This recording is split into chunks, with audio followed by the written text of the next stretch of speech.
Assalamualaikum warahmatullahi wabarakatuh. Salam sejahtera bagi kita semua. Salam guru penggerak, tergerak, bergerak, menggerakkan. Perkenalkan, nama saya Nur Fatimah dari CGP Angkatan 10. Di sini saya didampingi oleh Bu Risna Yuli Astuti selaku guru bahasa Inggris di SMA Negeri 1 Karangtengah dalam rangka pra-observasi. Selamat pagi Bu Risna. Assalamualaikum. Selamat pagi Bu Nur. Waalaikumsalam. Bagaimana kabar hari ini Bu Risna? Alhamdulillah sehat Bu Nur. Sepertinya bahagia ya Bu Risna. Bahagia, walaupun hatinya rapuh. Kenapa rapuh? Bagaimana anak-anak kabarnya? 4 anak ya Bu Risna ya? Alhamdulillah sehat semua Bu Nur. Ya, tetap semangat dan jaga kesehatan ya Bu Risna. Selalu. Jika badan kita sehat, tentu saja kita melaksanakan pembelajaran di kelas pasti akan menyenangkan. Iya. Begini Bu Risna, saya meminta waktunya sebentar, di mana nantinya saya akan melakukan observasi. Dan hari ini saya melakukan pra-observasi dulu, di mana di dalam pra-observasi ini saya ingin mengetahui dan mengevaluasi jalannya proses pembelajaran yang akan Ibu lakukan nanti di dalam observasi. Kemudian kenapa dilakukannya pra-observasi? Karena sebagai langkah awal sebelum masuk di dalam pembelajaran supaya lebih siap begitu ya Bu ya, dan percaya diri sehingga dapat memberikan pembelajaran yang terbaik untuk peserta didik pastinya. Pasti ya. Tetap semangat ya pokoknya. Begini, di dalam pra-observasi nanti saya akan memberikan beberapa pertanyaan yang ingin saya tujukan kepada Bu Risna. Apakah Bu Risna siap? Siapa sih, pertanyaannya banyak ya Bu ya? Nah, ini sedikit saja. Jangan saya jadi deg-degan. Nggak usah deg-degan sama siapa. Anggap saja biasa, ini hanya pembicaraan yang menyenangkan saja. Bu Risna ya? Santai gitu. Sudah siap ya Bu Risna ya? Siap, insya Allah siap. Bu Risna nanti akan melaksanakan observasi ya, di mana dalam observasi ini nanti saya akan mendampingi Bu Risna ya, tidak di apa-apakan Bu Risna, tenang saja. Hanya mendampingi Ibu ya. Di dalam observasi nanti apa yang menjadi tujuan pembelajaran Ibu nanti?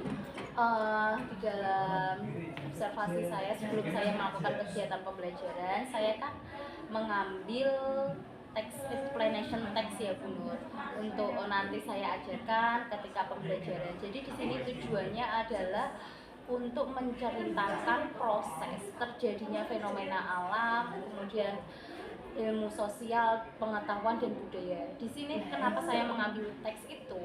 Karena supaya bertujuan mengapa fenomena alam itu bisa terjadi. Saya contohkan itu yang saya ajarkan nanti adalah coronavirus Bu, yang dulu kan pernah pandemi. Nah, saya jadi mengambil teks itu, mengapa kok coronavirus itu kan sebuah fenomena ya Bu. Kita kan nggak pernah, di Indonesia kan nggak pernah terdampak itu. Nanti saya jadi mengambil teks explanation supaya tujuannya nanti anak-anak tuh bisa tahu mengapa dan bagaimana coronavirus ini terjadi. Seperti itu Bu. Berarti seperti kayak teks argumentasi ya Bu Risna? Hampir sama. Peserta didik nanti akan mengidentifikasi ya, menganalisis fungsi sosial. Menganalisis, mengidentifikasi fenomena alam yang terjadi. Baik, semoga tujuan itu akan tercapai Bu Risna. Kemudian untuk pertanyaan selanjutnya, di mana tadi yang sudah dengan sampaikan tadi terkait dengan explanation ya. Kemudian kira-kira area pengembangan apa yang ingin Ibu capai? Area pengembangannya untuk peserta didik itu bisa berupa pengetahuan dan keterampilan. Di sini mungkin dari segi pengetahuan saya ingin peserta didik itu nanti memperbanyak pembendaharaan kosakata. Jadi di situ nanti kan anak-anak itu enrich vocabulary, memperbanyak kosakata. Kan di sini saya terapkan nanti di situ ada kosakata yang mungkin mereka kurang familiar, jadi nanti anak-anak itu menghafalkan seperti itu. Jadi nanti saya di sini keterampilannya anak-anak itu menulis atau membuat teks explanation dan menghafal kosakata maju satu demi satu seperti itu. Begitu. Jadi kesimpulannya bahwa nanti di dalam aspek pengembangan itu kan ada dua ya, Pengetahuan dan keterampilannya. di mana pengetahuan nanti akan secara targetnya berarti saya harus bisa menghafal beberapa kosakata ya. Kemudian di dalam keterampilannya nanti anak bisa menulis ya, dengan baik sesuai dengan EYD di dalam bahasa Inggris seperti itu ya. Kemudian bagaimana rancangan pembelajaran di dalam kelas dan strategi pembelajarannya ataupun dari metode pembelajarannya itu seperti apa yang ingin panjenengan laksanakan? Yang saya rancang di sini saya menggunakan diskusi kelompok, pembentukan kelompok, kemudian saya menggunakan metode problem based learning dan pembelajaran yang pasti itu pembelajaran yang berdiferensiasi ya Bu Nur ya. Jadi di sini ketika saya melakukan pembelajaran itu tidak hanya dengan metode ceramah. Jadi saya menggunakan media seperti menggunakan LCD, kemudian saya juga memberikan anak yang beda itu saya menggunakan media word wall itu kalau dalam bahasa Indonesia itu dinding kata. Jadi di situ saya nanti menciptakan aplikasi seperti kuisis gitu loh Bu. Tapi itu bentuknya bukan kuisis, tapi untuk tadi tujuan saya itu memperkaya pembendaharaan kata. Jadi di situ nanti ada aplikasinya, saya kasih kosakatanya, nanti anak bermain dengan aplikasi itu wordwall itu. Baik, berarti seperti metode game ya. Iya, benar-benar nanti supaya bisa menarik dan mungkin bisa menjadikan pembelajaran itu yang sangat menyenangkan. Iya, supaya anak-anak tidak jenuh gitu. Baik, terima kasih luar biasa Bu Risna. Semoga ini nanti di dalam pelaksanaan pembelajarannya akan berhasil ya, dan juga menyenangkan melalui word ya. Terus kemudian Bu Risna, tadi sempat Bu Risna juga singgung terkait dengan bagaimana metode media perkembangan pembelajaran yang ingin digunakan. Medianya kan tadi menurut sudah ya, menggunakan laptop, kemudian aplikasi wordwall itu. Ada laptop, apakah ada LCD, bentuknya PowerPoint juga ya? PowerPoint ya ada. Pastinya di situ ada. Ya. Kalau menggunakan LCD berarti saya kan menggunakan PowerPoint juga. Kemudian buku ada bentuknya, berarti nanti juga seperti kayak LKPD seperti itu juga ya, membuat LKPD yang menarik ya. Saya membagikan lembar LKPD seperti itu. Iya, bagus sekali.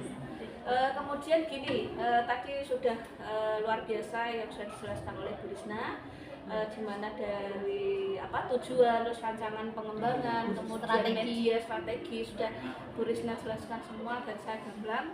Kemudian kira-kira kapan akan dilaksanakan pembelajaran? Di hari apa? Mungkin tanggal berapa? Dan di kelas berapa? Nanti insya Allah pada dengan dampingi. Ya, saya dampingi. Di kelas 11-6 Bu Nur, insya Allah hari Jumat berarti tanggal 26 Juli besok nanti saya melakukan kegiatan pembelajarannya itu tentang materi explanation yang nanti dengan dampingi nanti. Oke, Jumat besok Bu Nur ya. Berarti nanti di hari Jumat ya, 26 Juli. Oke, saya catat sebentar, 26 Juli di kelas 11-6. Baik, nanti di hari Jumat di kelas 10-6 nanti saya akan dampingi Bu Risna untuk melakukan pembelajaran di kelas tersebut. Oke, semangat Bu Risna nih. Iya, benar. Baik, berarti sebelum kita akhiri ya, ini saya akan mengadakan pra-observasi nanti. Silahkan Bu Risna untuk mempersiapkan segala macam bentuk kebutuhan yang Bu Risna butuhkan di dalam pembelajaran nanti. Sebelum kita akhiri, Bu Risna, apa sih yang Ibu dapatkan dari percakapan hari ini? Mungkin Bu Risna bisa menggambarkan, merefleksikan setelah ada beberapa pertanyaan kita hari ini ya Bu ya. Yang saya dapatkan pada perbincangan hari ini saya dengan Bu Nur itu saya menggambarkan atau membuat suatu rancangan untuk nanti saya melakukan kegiatan pembelajaran dengan pembelajaran yang berdiferensiasi, pembelajaran yang menyenangkan. Saya di sini menyusun strategi-strategi di dalam pembelajaran supaya anak itu tidak bosan ketika saya nanti memberikan materi seperti itu Bu Nur. Jadi di sini kan saya sharing Bu Nur bagaimana saya menciptakan strategi pembelajaran, kemudian rancangannya bagaimana, nanti apa yang saya lakukan nanti di kelas. Nah itu pembicaraan kita pada hari ini ya seperti itu. Baik, ya, sesuatu yang luar biasa perbincangan hari ini ya Bu Risna. Silakan Bu Risna nanti dari Jumat untuk melaksanakan kegiatan supervisi, dan insya Allah nanti saya akan datang mendampingi Bu Risna. Tetap semangat dan jaga kesehatan ya Bu Risna. Siap Bu Nur ya. Terima kasih atas waktunya hari ini. Sampai Sama-sama, ketemu besok Bu Nur. di observasi kelas langsung. Ya. Terima kasih Bu Risna. Assalamualaikum Bu Risna. Waalaikumsalam. Bu Nur, terima kasih sudah meluangkan waktu untuk Ya, saya loh Bu. sama-sama Bu Risna.